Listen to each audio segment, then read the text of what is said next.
看过西游的都知道，原本的唐僧不是被妖怪捉去吃肉炖汤，就是被女妖精绑去当小白脸，稍微碰破点皮就要哭唧唧跟悟空说：“悟空，快来救我！”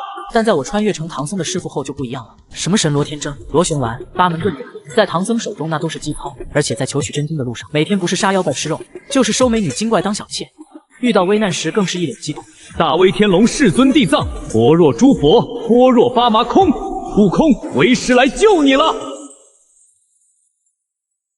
取经之后更是被称为唐三藏，藏天、藏地、藏众生，这一切只因为在半年前，我刚穿越成了金光寺的住持，看着还在死读书的唐僧，我给他制定了极其严格的锻炼计划，一天1万个俯卧撑，1万个蹲起，跑步100公里，只要练不死就往死里。我语重心长地看着他，玄奘，别怪为师心狠，主要是人不狠，站不稳。在这个妖魔横行的世道，肉身还是承载佛法的苦海之舟。弟子明白，前些日子经过师父的讲解，弟子已经知晓以理服人是没有用的，以武服人才是真谛。大的一拳开，练得百拳来。我看着他刻苦锻炼的模样颇为满意，为了让他领悟更高深的佛法，我又扔给了他几本封皮写的《金刚经》，其实里面是龙珠和一拳超人的画册。我告诉他这是上古流传下来的练习，特别是那个一拳超人，乃是励志大道的终极体现。如果能修炼到顶点，将会是另一个庞祖。听完我说的话，唐僧如获至宝，抱在怀里，日夜参悟其中的奥妙，嘴里还念念有词。这就是真理，只要速度够快，身体化作残影便是空；拳头够硬，打爆眼前一切就是空。1周后，他体内的真气便从无到浩然如海，随便一击便能够开山裂石。果然，这徒弟的悟性高得离谱，明明是漫画，硬是被他练出了真气。但这还不够，我又回忆了一下脑海中的热血动漫，最终又掏出3本封面写着《九转金丹》和《大罗法阵》和掌中界的功法递给他。其中九转金丹是鼎鼎有名的螺旋丸，大罗法就是神罗天征，掌中界是威力足以天崩地裂的地板。唐僧收到后顿时欣喜若狂，立刻开始修炼。半年后，唐僧修炼有成，辞别我去往西天。也就是从这一刻起，西游的画风彻底崩坏。唐僧送别大唐皇帝后，刚出大唐地界，那双叉领老虎精跳了出来，张开血盆大口，便想要尝尝唐僧肉。若是以前，唐僧早就吓尿了裤里，大喊悟空救我。但现在唐僧只是轻轻叹了口气，他慢条斯理的指甲袈裟，露出了那一身古铜色的腱子肉，双手合十。贫僧不胜武力，但你这只大虫既然阻我去路，那贫僧便只能送你前往西天极乐世界了。话音刚落，肌肉隆起，一拳挥出，没有花哨的法术，只有纯粹的力量和音范。轰的一声，那老虎精连惨叫都没发出，直接被打成了一团血雾，就连身后的山头都被拳风削平了一半。随后，唐僧收回拳头，恢复了那个文弱高僧的模样。阿弥陀佛，罪过罪过，出手稍微重了些，看来这力道的控制还需磨练。就连在云端的太白金星都目瞪口呆。这提里玛还需要我救？这老虎遇到他才是倒了8辈子霉吧？不行，这事儿我要去禀报。很快，太白金星就来到了凌霄宝殿。此时是上朝期间，各路神仙都在。众位神仙听到太白金星的禀报，不由得纷纷嘲笑：我看你是不是老糊涂了？他虽然是金蝉子的转世，但这一世并没有修为在身，怎么可能一拳打死妖虎呢？最后还是凌霄宝殿上方的玉帝开口：好了，太白金星也是老神仙了，不可能乱说的。玉帝说完一挥袖子，凌霄宝殿下方的白雾散去，露出刚走出大山的唐僧。这看着完全就是一个文弱和尚，体内一点力量都没有。太白，唐僧是金蝉子转世，是这一次天地亮劫的关键，不得有半分马虎。你要是不想接着差事，你可以跟我说，我可以换人。下方的太白金星听见王母的话，脸色顿时成了苦瓜色。我刚刚真的看到他一拳把妖虎打死了。行了，他马上就要到那泼猴的五指山了，你去看着点，别出了什么事。陈灵芝。很快，太白金星就到了五指山。此时被压在山下的孙悟空看到太白金星来了，老头儿，好久没见啊！你给没给我带点金丹蟠桃啥的？听见孙悟空的话，原本就有些郁闷的太白金星更郁闷了。这被压在山下几百年的，张嘴就是十分珍贵的金丹蟠桃，真当他是玉皇大帝啊！就连上方一直关注五指山的众位神仙也有这些。这泼猴当真是无法无天，真当蟠桃和金丹是他家的了。沉默过后，太白金星跟孙悟空表示，一会儿有一个秀虚天王取经的僧人经过，他会帮你接下封印，但他是一个凡人。凡人？没事没事，能放俺出来就行。别说护送他去西天，就是护送他成为玉帝老儿都成。蟠桃金丹，俺来了。很快，唐僧就来到了五指山，刚来就看到一只猴头扯着嗓子大喊：师傅，快上山接了俺的封印，俺保你去西天取经。唐僧愣了愣，顿时知道这就是之前听说过的大闹天宫的孙悟空，也知道这猴头将会是自己。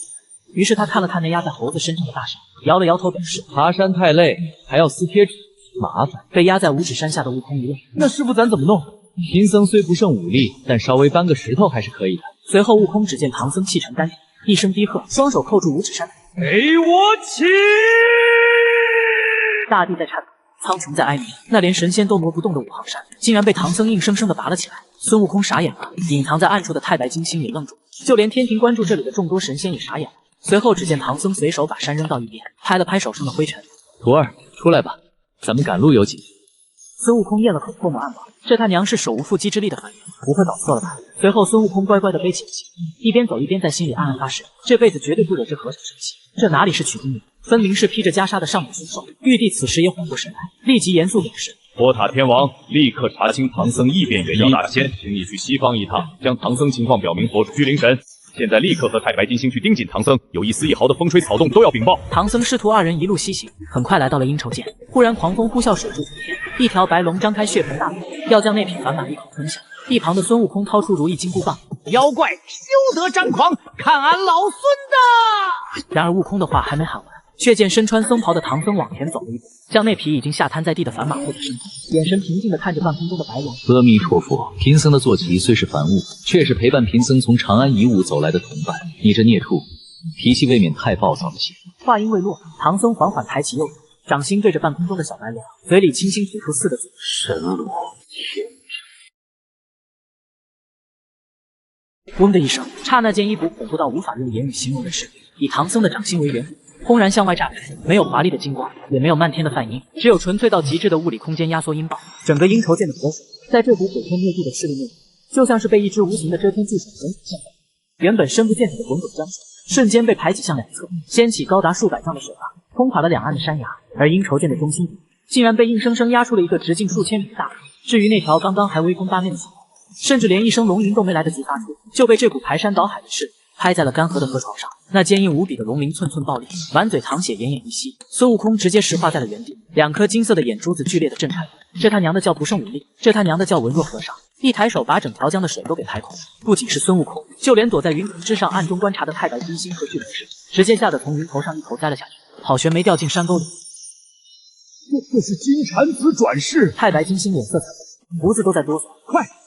快拿玉简记录下来，传回天庭，这可是大事。此时唐僧来到奄奄一息的小白龙面前，他蹲下身子，摸了摸小白龙的龙头。阿弥陀佛，善哉善哉，贫僧刚才没控制好力道，实在抱歉。我邀请你化作白马，随贫僧去西天取经，如何？小白龙虽然骨头断了一大半，但脑子还没坏，疯狂求生欲让他拼命的顶头。随后一阵白光闪过，化作了一匹通体雪白的骏马，只不过因为受了重伤，看着有些瘦弱不堪。唐僧摇了摇头。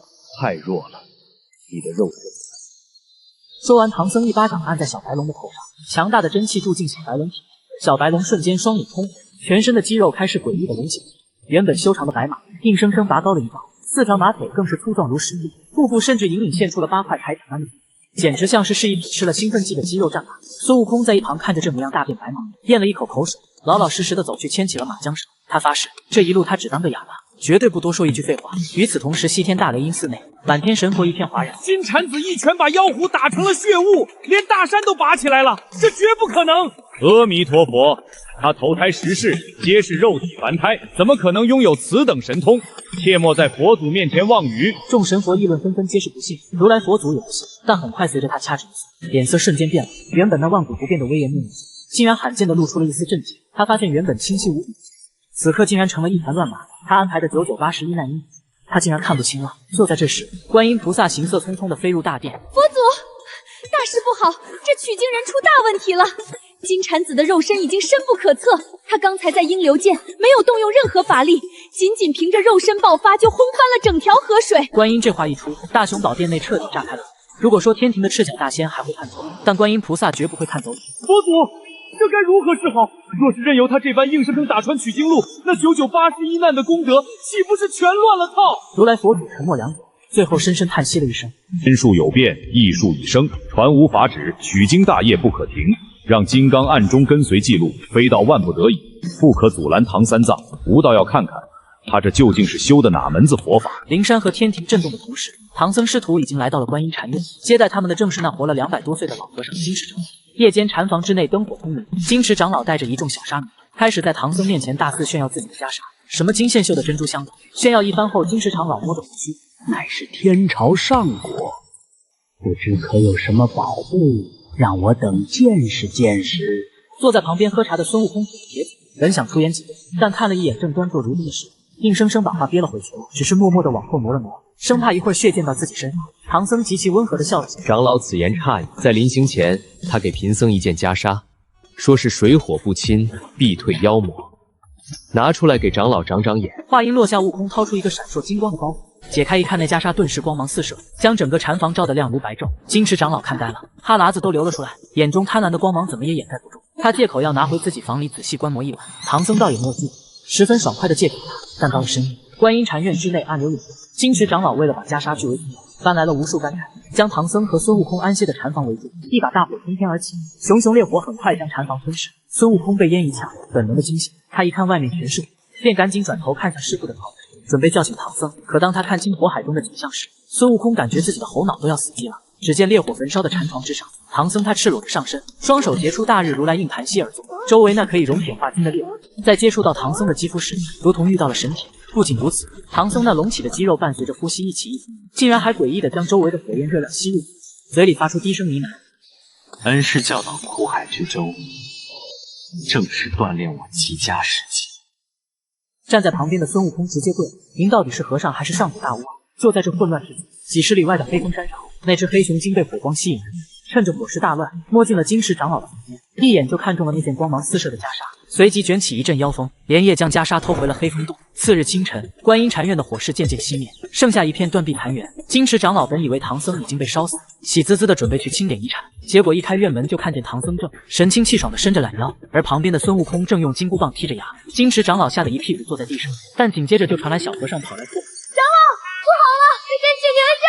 此话一出，院子里瞬间死一般寂静。孙悟空脸色大变，刚想发作质问，却被唐僧伸手拦住。唐僧看着瘫倒在地的金池长老，随后目光眺望向远处的黑风山方向，感受着那里残留的一丝妖气波动。贫僧本想以礼服人，不愿多造杀业，没想到区区一只妖孽竟敢偷贫僧的行头。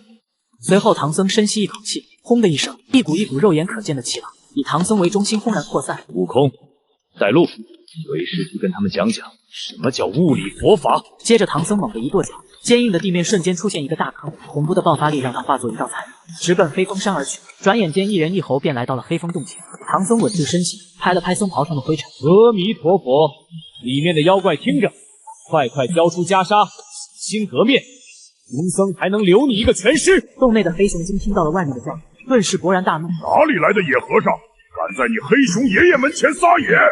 轰隆一声巨响，2扇千斤重的石门被推开，黑熊精手持一杆碗口粗的黑鹰长枪，威风凛凛的出来，身旁还跟着一群摇旗呐喊的小妖。俺当是谁？原来是个细皮嫩肉的和尚，正好俺的医会缺到下酒菜。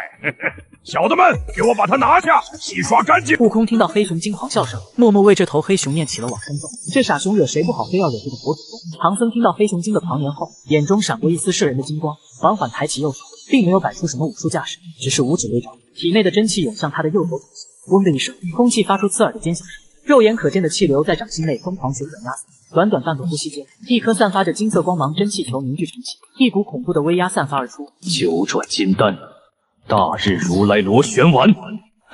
随后唐僧一声低喝，脚下一蹬如同炮弹般射向黑熊精。对面的黑熊精前一秒还在咆哮，下一秒就感觉一股死亡的威压锁定他，顿时大惊失色，拿起那杆重达数千斤的铁枪阻挡。但下一秒，只见在高速旋转的金色螺旋丸面前，那黑鹰枪就像是纸糊的一样，瞬间被绞成了漫天铁屑。紧接着唐僧那握着螺旋丸的大手结结实实地按在了黑熊精的胸口。轰隆一声巨响，黑熊精只觉得一股巨大力量钻入体内，将他的五脏六腑瞬间搅得粉碎。他甚至连一声惨叫都没来得及发出，庞大的身躯瞬间便如炮弹般爆飞出去，直接撞穿了身后的黑风洞，紧接着又撞穿了整座黑风山的山体。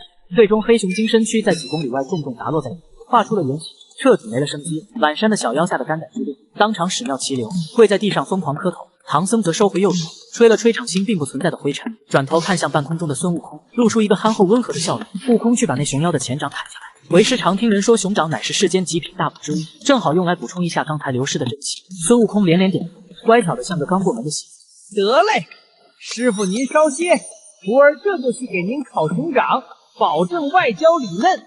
就在孙悟空兴冲冲的去生火切肉时，天空中一阵佛光闪烁，观世音菩萨满怀期待的降临。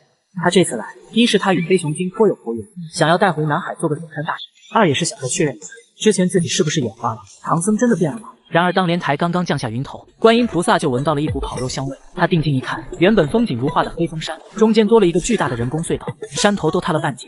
在废墟前的空地上，唐三藏正坐在一块石头上，手里拿着一根巨大的木棍，棍子上烤着一只金黄酥脆的巨大熊掌。旁边孙悟空正捧着一罐蜂蜜，殷勤地往熊掌上刷着料。师傅，您尝尝俺老孙这火候控制的还行。这黑熊修为不低，肉质肯定紧实。一旁的唐僧一口咬下大半块熊掌肉，发出享受的赞叹声。不错，肌肉纤维很紧实，生前肯定经常锻炼。善哉善哉，他以自己的血肉助平生修行肉身大佛法，也算是功德无量。观音菩萨脸色瞬间凝固了，如果没有猜错的话，这熊掌的主人应该就是他预定的首山大神吧？他实在是有些破防了。唐三藏，出家人慈悲为怀，戒杀生，戒荤腥，你怎可如此行事？听到动静，唐僧咽下口中的熊肉，抬头看向天上的观音，不慌不忙地擦了擦嘴上的眼，然后双手合十，神色无比虔诚。阿弥陀佛，您有所不知，我恩师金光寺住持曾传授我大乘真理，酒肉穿肠过，佛祖心中留。贫僧吃这熊肉，并非贪图口腹之欲，而是为了强壮体魄，唯有肉身成百炼金刚。唐僧说完，甚至还拿起一串烤好的熊肉串，往天上递了递，示意菩萨要不要趁热来上点。观音气得胸口一阵喜，指着唐僧半天说不出话。他算是看明白了，这取经人已经彻底疯了。他不仅物理武力爆表，甚至还有一套诡辩佛法。饱餐一顿后，唐僧师徒几人继续上路。几日后，他们来到了一处峡谷之中，一个身披轻纱的美艳女子隐隐走来，正是吸食精气的千年妖姬玉娇。她早就盯上了唐僧，长老可是迷路了。这山中夜路难行，不如随小女子去寒舍歇息一晚。女妖一边娇滴滴地说着，一边亦无意地往唐僧身上靠去。一旁的孙悟空火眼金睛一闪，立马看出这是一只千年狐妖，掏出金箍棒刚要发作，但却被唐僧拦下。唐僧上下打量了一番女妖，眼眸中闪过一丝奇异的光芒。阿弥陀佛，女施主真是宅心仁厚。既然如此，那贫僧就打扰了。看着唐僧面带微笑的答应了，孙悟空顿时愣住，满脸不可思议。师傅这是怎么了？平时遇到妖怪不是一巴掌呼过去，就是一发螺旋丸轰成渣，今天怎么对这个女妖精如此客气？难道和尚也懂凡心了？很快他们跟着女妖来到了一处洞府，女妖支开了孙悟空，将唐僧请入内室，点燃特制的熏香。长老，漫漫长夜，不如让奴家为您解解乏吧。女妖见时机成熟，犹如水蛇一般缠绕在唐僧的身上，吐出丝丝粉红色的妖气，直逼唐僧的面门，准备施展采补之术，吸取唐僧的元阳精气。然而下一秒，女妖精的脸色变了，她惊恐地发现，无论怎么运转采补禁术，不仅吸不到唐僧体内的一丝阳气，反而感觉自己贴在了烧红的蜡笔上。唐僧缓缓睁开眼，眼神清明无比。阿弥陀佛，女施主，你这也未免也太过低级了。随后，唐僧一把扣住女妖白嫩的手腕，大喝一声，八门遁甲生门开。唐僧话音一落，体表的温度瞬间拔高，一股恐怖的吸力从唐僧手掌中传出。女妖精只觉得一阵天旋地转，自己苦修千年的精纯狐族阴气，竟然不受控制的疯狂涌入唐僧的体内。这唐僧竟然在反向采补他。长老饶命，不要醒，奴家真的要被吸干了。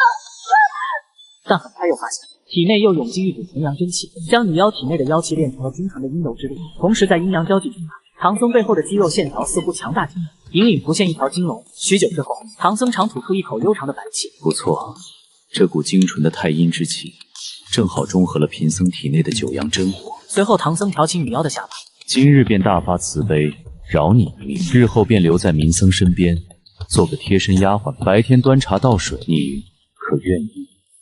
愿意，奴家愿意，多谢长老不杀之恩。女妖看着眼前这个实力不到令人发指的孩子，疯狂地点头，生怕慢一些被一巴掌拍死。第二天，当悟空看到女妖穿着一身素净的翠绿布裙，眼珠子都快瞪出来了。师傅，这妖怪您没杀，留着过年啊！阿弥陀佛，莫要着相，这施主慧谨深重重，已被为师的高深佛法彻底感化，以后她便是你的师妹了，还不快见过大师兄？见过大师兄。听得悟空一愣一愣的，同时凌霄宝殿内众位神仙也看到了这一个个的都沉默不语。这他娘的是去西天取经吗？一发大丸子把黑风山干碎，吃完了烤熊掌，不仅不戒色，反手还把女妖精改成暖床的贴身丫鬟，大搞采补双修。谁家好和尚是这么取经的？最后玉皇大帝揉了揉发胀的太阳穴，转头看向一旁的王母娘娘，压低了声音询问：你说的天地亮节的关键，谁家好和尚是这么取经的呀？禅子这10世轮回，是不是在下面吃了什么不干净的东西，变异了？王母娘娘脸色骤然一紧，她堂堂女天之首，活了无尽岁月，但这种画风的取经人，她还真没见过。半晌后，王母才结巴地表示：陛下，此事已经脱离了天庭的掌控。天上一天，地上一年，随着天上众人神仙讨论结束，凡间唐僧一行人已经来到了高老庄。师傅，前面有一处庄子，看牌板上写着高老庄，咱们今晚有着落了。善哉，天色已晚，正好去庄化些斋饭，顺便遇上上人的手工烤肉鲜亮。话音落下，队伍便浩浩荡荡的进了庄。刚一进庄，高老太爷一家就被这支奇葩的队伍给吓了，特别是看到那头比大象还要壮硕的白马，以及坐在上面铁塔一般的圣僧，高老太爷腿都软了。一番交谈后，唐僧还得知了庄子里出了个猪妖，今晚还要来抢名额。唐僧当即露出兴奋的神色。高老施主放心，贫僧最见不得这些勾当。今晚这猪妖赶来，贫僧便让他体会一下什么叫大慈大悲的物理超度。当天晚上，唐僧就扮作高翠兰，静静等待猪妖的来临。很快，一阵妖风刮过，房门被猛地推开，猪八戒顶着个大猪头，挺着大肚子扑了进来。娘子，俺老猪来了，让老猪好好疼疼你。然而，当他一把掀开红帐，映入眼帘的不是如花似玉的高翠兰，而是一个盘膝而坐的肌肉大汉。猪八戒直接傻眼了。啊！哎呦，娘爷！俺老猪是不是走错门了？这高老庄什么时候改开和尚庙了？唐僧则缓缓睁开眼，金光在眼底一闪而逝。唐僧微微一笑，你就是那只扰乱民宅的猪妖，长得确实挺丑。猪八戒一听，顿时大怒，他好歹也是天庭的天蓬元帅下来，被个凡人凡僧如此羞辱，哪里忍得住？当即大吼一声，叫出9尺钉耙，朝着唐僧的面门劈了下去。躲在暗处的孙悟空刚想出手阻止，却见唐僧连眼皮都没抬一下，八门遁甲第一门开，轰的一声，唐僧体内发出一声爆响，一股蓝色气浪从他体内喷出，周围的地砖瞬间被震得粉碎。面对迎面劈来的9尺钉耙，不闪不避，极其从容地伸出了右手，当的一声震耳欲聋的声响彻夜空，火星四溅。猪八戒只觉得双手巨震，虎口瞬间崩裂，他难以置信地瞪大了猪，死死盯着眼前的人。只见唐僧竟然只用了2根手指，就稳稳地夹住了落下的9尺钉耙，任凭猪八戒如何使出吃奶的力气死命往下压。那钉耙在唐僧的2指之间，硬是纹丝不动。猪八戒心里升起一股无法遏制的恐惧。这怎么可能？你到底是个什么怪物？力度太弱，速度太慢，一头猪连一点自我修养都没有。随后唐僧冷笑一声，2指猛地一翻，咔嚓一声，一股巨大的蛮力顺着钉耙传导过去。猪八戒庞大的身躯顿时被这股巨力甩飞到了半空中。紧接着，唐僧的身影在原地在一瞬间消失了，一圈圈白色阴障爆开。等再次出现时，已经来到了猪八戒的上方。在猪八戒惊恐中，一记鞭腿狠狠地抽在了他的肚子上，伴随着一声凄厉的猪叫，猪八戒如同被重炮击中一般，从半空中笔直地砸进了地面。轰隆轰隆，大地震颤，尘土飞扬，地面砸出了一个深达10米、直径近30米的大坑。八戒浑身骨头断了10几根，躺在坑底大口大口地吐着血，爬都爬不起来了。唐僧缓缓飘落到坑边，拍了拍裤腿上的灰尘，对旁边看傻了的高太爷说道：“高太爷，麻烦准备一口大锅，要大一点，烧些开水。今晚咱们加餐，这肉挺肥的。”就在这时，坑底的猪八戒拼尽最后一口气，声嘶力竭地喊道：“别！神僧饶命啊！我是受了点化，在这里当取经人的。”话音落下，唐僧一愣，摸了摸锃亮的光头。哦，你就是安排给我的二徒弟。旁边树上的孙悟空赶紧跳了下来：“师傅，俺老孙看过了，这猪肉身上确实有灵气，估计没撒谎。”唐僧叹了口气，颇为惋惜地摇了摇头：“既然是同门，那就不吃了。不过你这连为师一子都考虑，以后怎么保护贫僧去西天取经？”说完，唐僧跳下坑，一把抓住猪八戒的耳朵，将他像拎小鸡一样拎了上来。从明天起，跟小白一起，每天负重1万斤，深蹲1万次，做不完，贫僧就做件皮衣御寒。猪八戒吓得浑身一个激灵，疯狂点头表示师傅说什么就是什么，他老猪绝对听话。次日清晨，队伍离开高老庄，临行前，高翠兰看着唐僧那伟岸的背影，眼眶微红，竟然生出了一丝不舍。那高大威猛的身躯，这才是真男人啊！比起那个又丑又损的猪妖强了1万倍。唐僧也察觉到了翠兰的不舍，但唐僧只是淡淡的回了一句：“凡人体弱，承受不住贫僧的佛法灌顶，有缘无分勿念。”随后便大步流星的踏上西行路，离开高老庄没出几米，队伍来到了黄风岭。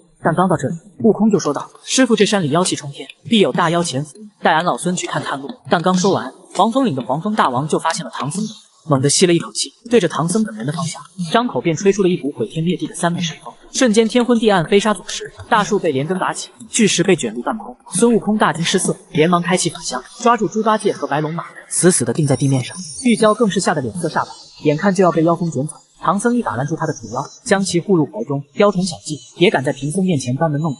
只见唐僧站在狂风的底下，死死地定在原地，任凭那恐怖的3昧神风刮在自己身上，竟纹丝不动。随后双手合十，露出了他雄壮的肌肉，眼中金光爆射，浑身真气彻底爆发。那股恐怖的气息瞬间将周围的3昧神风逼退，感受绝望吧。接着唐僧猛地抬起双手，在胸前结出一个古怪的法印，地爆天星。话音落下，瞬间嗡的一声，一颗散发着恐怖引力的黑色小光球从唐僧掌心飞出，缓缓升入黄风岭的上空。当那黑色光球升到几千米的高时，那股隐藏在其中的恐怖引力彻底释放了。只听轰轰轰轰，整个黄蜂800里山脉仿佛在这一刻仿佛迎来了末日，大地开始疯狂地崩裂，无数重达千万斤的巨石，整座的山峰，甚至连平原都被一层层强行剥离，被吸向高空。黄蜂怪直接愣住了，他引以为傲的3枚神锋，在这恐怖的引力面前，如孩童般可笑。接着，黄蜂怪连同漫山遍野的数万名小妖，全部被吸上了半空。以黑球为中心，岩石、泥土、树木疯狂地挤压拼接，在半空中形成了一颗直径超过几10公里的巨大陨石。黄蜂怪被死死地压在星体的最核心处，浑身骨骼尽碎，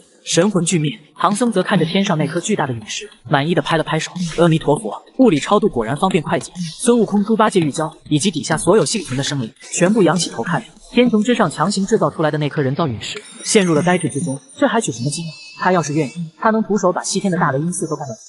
休整一夜后，唐僧一行人继续西行。由于队伍里有着玉娇这个大丫鬟的伺候，唐僧这一路上可谓十分享受。白天锻炼身体，晚上则在帐篷里与玉娇双修。经过这段时间的双修采补，玉娇体内原本驳杂的妖气已经被唐僧那浩瀚纯阳的真气洗涤得干干净净，不但修为大涨，看着唐僧的眼神更是充满了狂热的崇拜与迷恋，宛如看着一尊神明。这一日，众人来到了一条波浪滔天的大河前，只见那河水浑浊，宽达800里，岸边立着一块石碑，刻着3个大字流沙河，下方则是一行小字800流沙界，3000若水深，如花定底沉，鹅毛飘不起。八戒顿时愁眉苦脸，师傅这下难办了，这若水没有浮力，连根羽毛都得沉底，咱们又没船如何过得去？孙悟空挠了挠腮帮子，俺老孙倒是能飞过去，但师傅这等肉体凡胎，沾了弱水恐怕不行。但话还没说完，悟空就闭上了，因为他看到自己那个肉体凡胎的师傅已经在一旁开始做拉伸运动，一边活动骨骼，一边发出一阵阵暴雷退。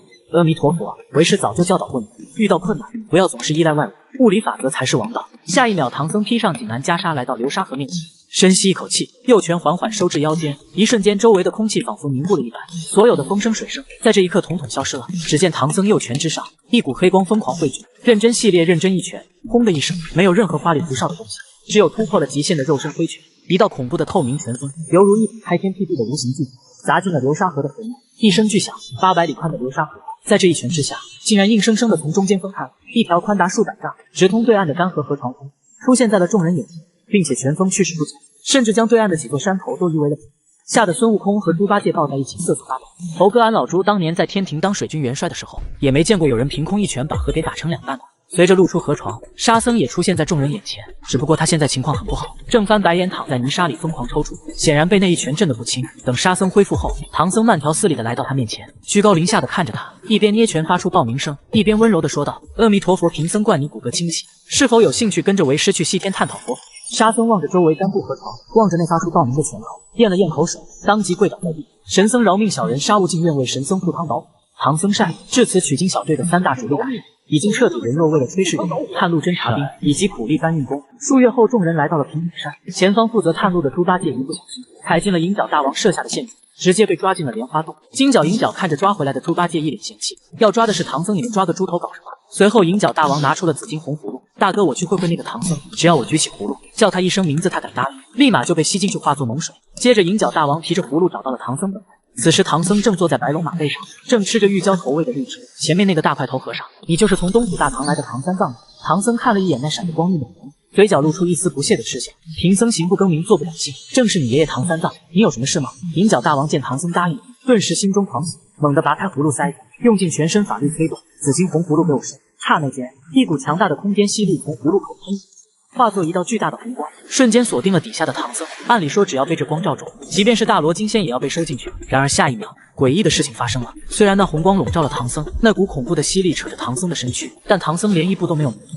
依旧稳稳地坐在白马背上。银角大王愣住了，怎么回事？银角拼命地摇晃着手里的葫芦，收啊，给我收进去啊！你在干什么？唐僧叹了口气，阿弥陀佛，恐怖的气血瞬间爆发，他不仅没有被吸回去，反而猛地一发力，一拳轰向虚空。在银角大王惊骇欲绝的目光中，唐僧的气血竟然化作大手，一把把隔空捏住了葫芦，伴随着青筋暴起的右臂猛地往后一扯，给贫僧过来！咔啦一声，银角大王手里的紫金红葫芦在唐僧的蛮力拉扯下，竟然硬生生脱离了银角的掌握，嗖的一声朝唐僧飞了过去，稳稳地落在了唐僧的手掌心里。银角大王眼珠子都快瞪出来了，老君的至宝竟然吸不动他的肉体，反被他用蛮力给抢走了。唐僧看了一眼手里的葫芦，嫌弃的摇了摇头，容量太小，用来喝牛奶都不够，中看不中用。随后唐僧双手猛地合十，双目在瞬间化为了金赤色，体内浩瀚无垠的佛门真气与霸道无匹的气血在这一刻彻底融合。木遁仙法，佛门虚佐，真数千手大佛金身，轰隆隆隆，伴随着唐僧的一声爆呼，整个平顶山的大地发生了12级大地震。在银角大王和无数小妖以及孙悟空等人震撼的注视下，唐僧的背后金光万丈，一尊高达数千丈的真气大佛拔地而起，直插云霄。这尊大佛与传统的佛像完全不同，他浑身布满了青筋暴起的夸张肌肉，脸庞怒目圆睁，背后更是密密麻麻的长着成千上万条粗壮手，犹如一尊要毁灭世界的修罗神。唐僧此时漂浮在大佛的眉心之中，他双手抱在胸前，俯视着脚下那如蝼蚁般的银角大王。大佛的万千张巨手同时握成了拳头。阿弥陀佛，物理大成佛法第一式3000合抱拳，成千上万只巨大的金色手朝着下方的平顶山莲花洞疯狂劈死。轰隆隆隆隆隆隆，第一拳落下，平顶山的主峰直接被打成了粉末。第二拳落下，方圆百里的地壳发生了剧烈的震动，一道深不见底的峡谷瞬间出现。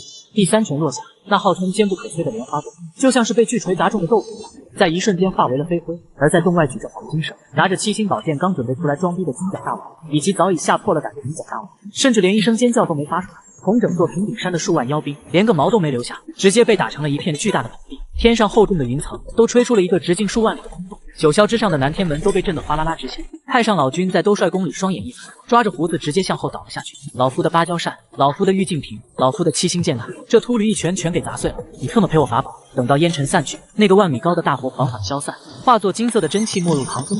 唐僧稳稳地落在了一块紧平的岩石上，微微喘了口气，眼眸中流露出一丝对生命的慈悲。阿弥陀佛，善战者无赫赫之功，这招用出来确实有点太费真气。随后他转头看向身后的玉娇侍女，玉娇贫僧消耗甚大，今晚你需要侍寝。玉娇此刻满脸潮红，呼吸急促，眼中只有狂热的崇拜，哪有半点害怕？能被这样强的男人采补双修，那可是妖界8辈子修不来的福。站在远处的孙悟空默默地将金箍棒放在一旁，又看了看还在地上被震晕的猪八戒和沙僧，默默地叹了口气。随后唐僧一行人再次踏上了西行的道路。这一路连天庭和灵山都不敢轻易派人下去试探了，他们生怕这肌肉妖僧一个不高兴，冲上天庭或者灵山给大家表演个徒手飞跃。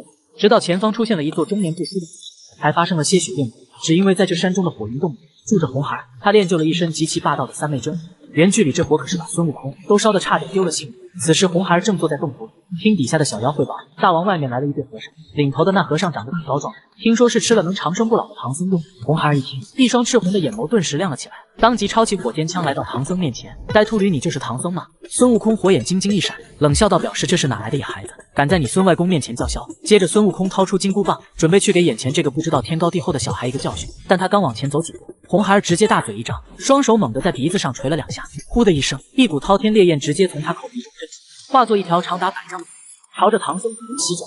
唐僧周围的温度瞬间飙升，金石融化，就连孙悟空的金箍棒都弯了。悟空顿时大惊失色，不好是三昧真火，大家小心！毕竟谁都知道这火，但这三昧真火即将触及唐僧时，唐僧他缓缓站起身，迎着那毁灭的火，竟然只是极其平静地深吸了一口气。随后在红孩儿难以置信的目光下，那条狂暴的三昧真火顺着唐僧那张开的大嘴，被唐僧一滴不剩的全部吸进了肚子。吸完之后，唐僧还拍了拍腹肌，打了一个饱嗝，味道有点淡，不过体内的九阳真气倒是又精进了一分，再来一点就更好了。你这个怪物！红孩儿直接吓尿了，那可是他引以为傲的三昧真火，连他亲爹牛魔王都不敢攻击，这和尚竟然当饮料给喝，而且还一副没喝饱的样子。想到这，红孩儿转身就想跑，但为时已晚。只见唐僧冷笑一声，右拳猛地挥出，没有任何招式的名堂，仅只是朴实无华的一记劈飞拳，但下一瞬拳压带起，直接将空气压缩成了空气泡。那红孩儿甚至连法术都没来得及施展，就被这股空气泡狠狠抽在了脸上。砰的一声，红孩儿直接被轰飞了，直直的砸进地面，像个破布娃娃一样倒在废墟里翻着白眼。三昧真火也彻底熄了火，悟空、八戒等人再次惊呆了，根本没有想到唐僧居然连三昧真火都不怕，甚至一口气直接吞进肚子，这太恐怖了。就在这时，观音菩萨满头大汗的从南海赶了过来，他本来算着孙悟空会被三昧真火烧的求援，然后他亲自出面，用水鱼里的四海之水浇灭真火，顺带着收服红孩儿做善财童子。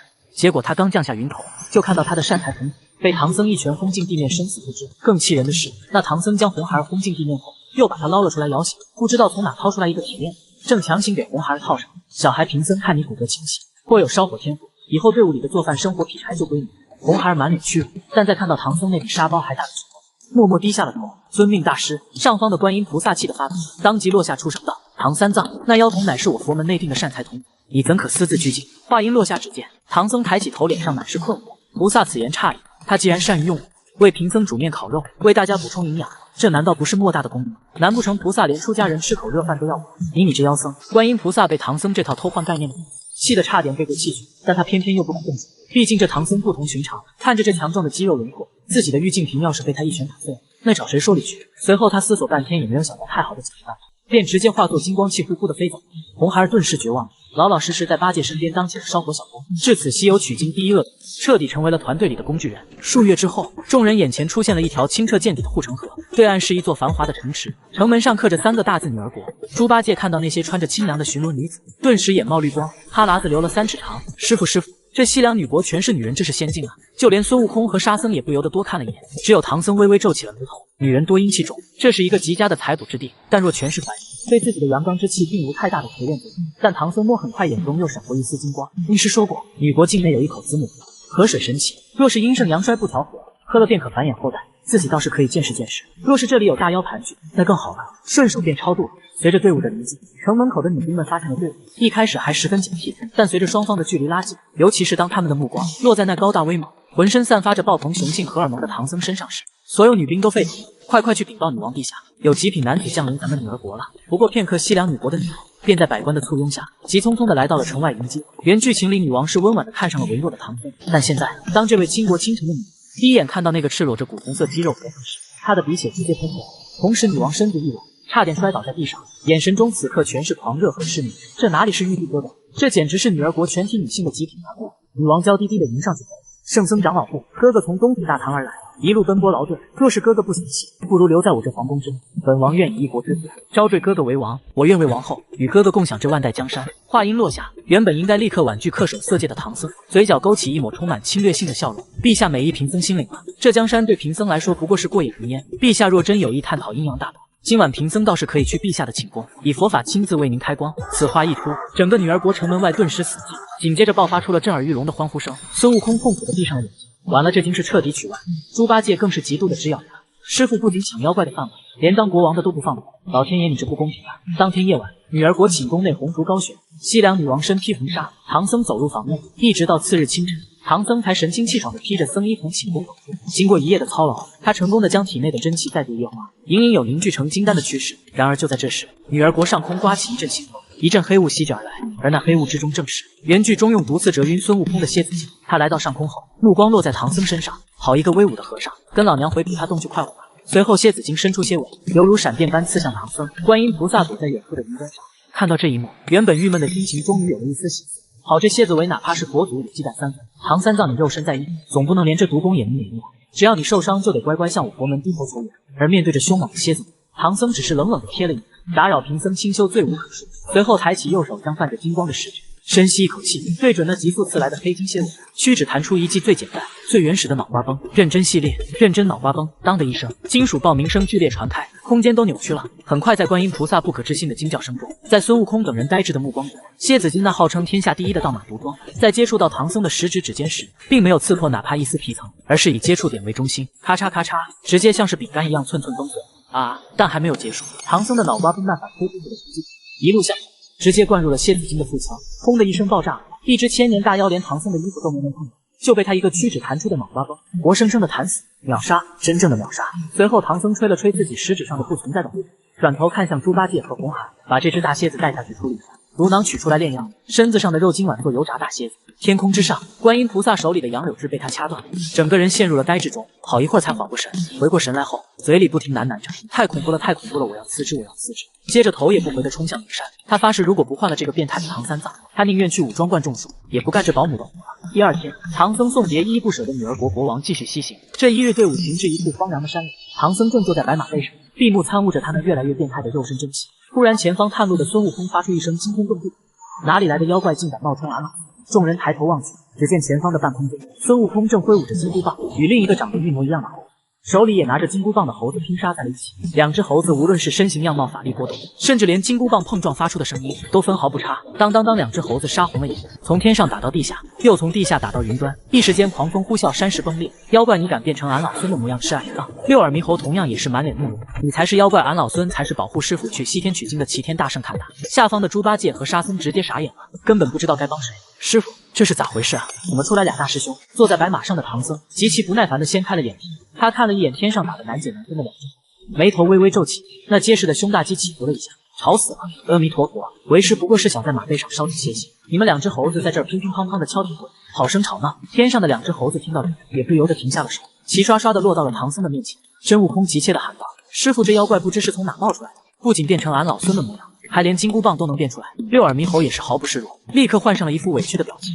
跪在地上：“师傅莫听这妖孽胡言，我才是您的徒弟悟空啊，您可得为我做主啊！”说完这句话，六耳猕猴在心中冷笑，他天生六耳善听万物，连如来的心思他都能猜透几分。他倒要看看这个传闻中只有一身蛮力的人能有什么法子分辨出他的真假。就算念紧箍阵，他也可以装得比真猴子还真。若是真的分辨不出，日后有机会一棍子敲晕唐僧，自己去西天成佛做祖也相当不错。然而唐僧并没有念什么紧箍阵，他只是缓缓从白马背上跳了下来，看着跪在地上的两只一模一样的，突然露出极其残忍的威胁：“恩师曾教导我，一切花里胡哨的幻象与变化，在绝对的力量和质量面前，都如梦幻泡影。既然你们长得一样，用的法宝一样，连说话的语气都一样，那为师就用最简单的方法。”话音落下，六耳猕猴心中咯噔一下，本能的感觉到了一丝强烈的生死危机。但他刚想抬头，就看到唐僧大吼一声：“八门遁甲！”第六门紧门开，轰的一声，一股肉眼可见的绿色蒸汽犹如火山喷发般冲天而起。下一瞬间，唐僧那魁梧的身影几乎是同时出现在了两只猴子的身后。在所有人惊骇的目光中，唐僧深吸一口气，同时轰出了数以万计的指符，砰砰砰砰砰，没有任何的法术作用，没有任何的区别对比，完完全全将真悟空和六耳猕猴覆盖在。他特么要一拳把两只猴子一起超度。师傅不要，俺是真悟空啊！真大圣吓得尖叫，拼命举起金箍棒格挡，但那恐怖的拳头砸在金箍棒上，震得他双臂虎口瞬间炸裂，金刚不坏之躯都出现了裂纹。而六耳猕猴更是魂飞魄散，他怎么也没想到，这和尚根本不按套路出牌，他连分辨都懒得分辨，直接祭出大招准备把他们俩一起杀了。在求生欲的驱使下，六耳猕猴终于绷不住了，他的神力再强，肉身怎么可能比得过吃过无数蟠桃金丹，在八卦炉里练过的孙悟空？面对那狂风暴雨般的重拳，完美的幻化之术被瞬间打到现出了原形，一只长着6只耳朵的巨大猕猴。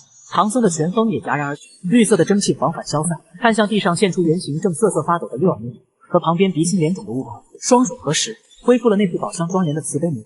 阿弥陀佛，善哉善哉！你看为师这分辨方法不是很迅速吗？六耳猕猴此刻彻底崩溃了，根本没有想到他在绝对狂暴的暴力面前连一炷香都没撑过。又听见唐僧说道：“八戒把他拿去剥皮抽筋，6只耳朵全割下来，做个凉拌猴耳。”此话一出，天地震动，远在西天大雷音寺之中的如来佛祖再也不理六耳猕猴可是他的重要棋子，绝不能被这野蛮和尚当成下酒菜给吃了。于是天边金光大盛，伴随着浩荡的炮鸣，九品莲台降临荒岭上空，如来佛祖那高达100丈的丈六金身出现在了唐僧等人的面前，满天神佛、观音菩萨、诸多罗汉纷纷在其身后显化，恐怖的佛威浩荡而下，压得周围的八戒、沙僧，甚至连孙悟空都抵挡不住这股威压，只能勉强用金箍棒撑住身体。唐僧依旧站在原地，不仅没有跪拜，反而伸手缓缓解开了一串串沉重的命运。阿弥陀佛，法法无边！唐三藏，你这一路杀伐过重，更是将我佛门慈悲之意曲解。此六耳猕猴虽然有罪，但罪不至死，将其交于本座，本座自会度化于他。阿弥陀佛！佛祖此言差矣。随后，唐僧将念珠随意地扔在地上，发出轰轰轰的声音，砸出一个个大坑。原本平静的眼瞬间爆发出金赤色真气光束。恩师教导我，所谓佛法无边，是指物理攻击没有边际。所谓回头是岸，不过是被我打得转过头去，死在了彼岸。今日这下酒菜，贫僧是定了。佛祖若是心有不甘，唐僧微微屈膝，一股的恐怖气息从唐僧体内轰然爆发。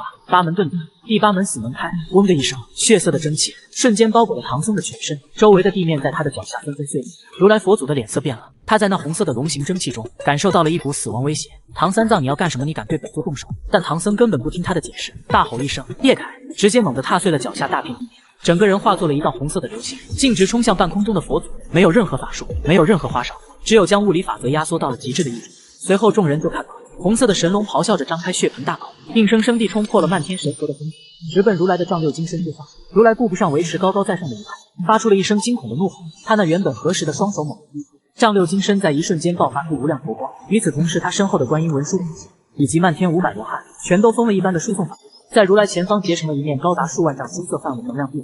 然而，当唐僧那燃烧着红色蒸汽的脚掌狠狠踹在如来的壁垒上时，时间仿佛在这一刻停止了，没有震耳欲聋的爆炸声，只有一道刺目到极点，然天地黯然失色的白色光球骤然膨胀开来，紧接着咔嚓咔嚓声传出，那层金色壁垒轰然破碎成了齑粉。西天大雷音寺那些漫天神佛此刻全都像断了线的风筝一般被掀飞了出去，观音菩萨更是发型凌乱，跌坐在云端瑟瑟发抖。唐僧从半空中稳稳落地，身上红色的蒸汽缓缓散去，稍微喘了几口粗气。唐僧拍了拍袈裟上并不存在的灰尘，目光扫过天上地下已经吓傻了的众生。阿弥陀佛，罪过罪过！贫僧这力道稍微控制的差了点，原本只是想让佛祖退一步，没想到佛祖如此客气，直接退回灵山招待贫僧了。此时地上的那只六耳猕猴早已吓得屎尿齐流，他做梦都没有想到如来居然被一脚踹飞了，那可是如来佛祖啊！悟空、八戒等人也是震惊不已，没有想到唐僧实力居然如此恐怖。此役过后，唐三藏的名号彻底变了，不不管是天庭还是人间，亦或是残破不堪的灵山，所有人都心照不宣地将他称之为唐三藏，藏天、藏地、藏众生。取经路上再也没有了妖怪敢跳出来了，就连大雷音寺的真经都被菩萨亲自送来，说西天的如来看唐僧路途辛苦，特意让他送来的。对此唐僧也没有拒绝，开玩笑送上门来的好处谁不要？3个月后，唐僧回到了长安城，大唐皇帝李世民率领文武百官亲自出城迎接。当李世民看到那骑着比大象还重的浑身冒着恐怖阳刚之气的唐玄宗，以及他身后牵着的2头大妖和女妖精时不时的伺候时，李世民的嘴巴张得能塞下一个鸭蛋。玉帝，你这是？唐僧翻身下马，陛下，这经取回来了。不仅如此，微臣还带回了远比经书更震撼的无上真谛，那就是大臣物理修炼法。